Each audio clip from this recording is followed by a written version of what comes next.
gather to celebrate the spirit of Christmas, the birth of our Lord Jesus Christ, and also a thanksgiving for all the blessings that God has bestowed upon us all over the year.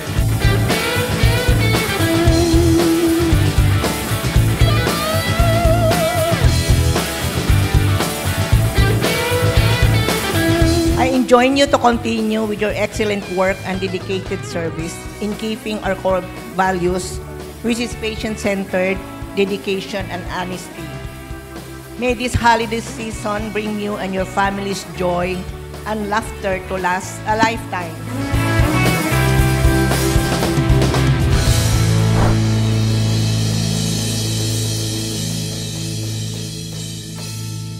Ang gabing ito ay espesyal dahil naghanda tayo ng isang programa na siguradong madudulot ng ligaya at saya sa ating lahat.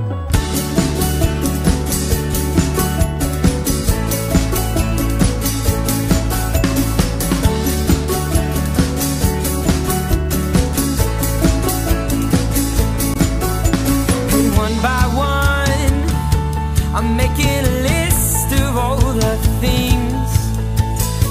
Masayang pagsalo-salo ng masarap na pagkain. Masarap po ba? Bagay ko naman. At higit sa lahat, ang pag-alala natin sa kapanganakan ng si Batang Jesus, ang ating naging tagapagligtas. And I'm keeping my lungs, I'm holding my tongue this time. Oh, I'm keeping my lungs, I'm holding my tongue this time. Follow me to the sea. You're telling me there's so much more. Wait and see. Labis po akong nagagalak at nagkasama-sama tayong muli sa taunang pagdiriwang na ito ng Kapaskuhan na alay ng ating ospital para sa inyong lahat.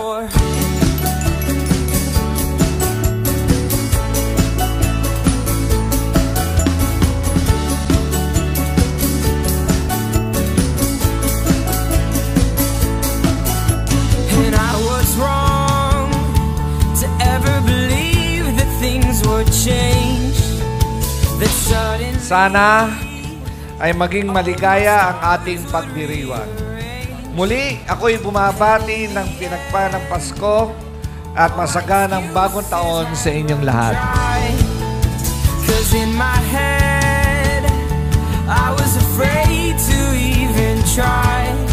And I'm keeping my lungs, I'm holding my tongue this time. Merry Christmas, good health, I'm keeping my lungs, I'm holding my tongue this time. Follow me to the sea. You're telling me there's so much more.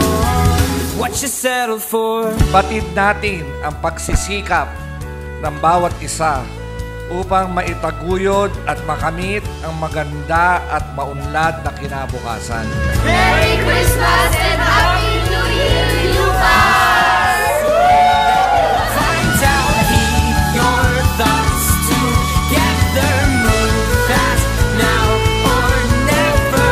Hush. Walang hanggang pasasalamat sa ating Panginoon Diyos na nagbibigay ng pagpapala para maisakatuparan ang ating mga adhikain na pangarap.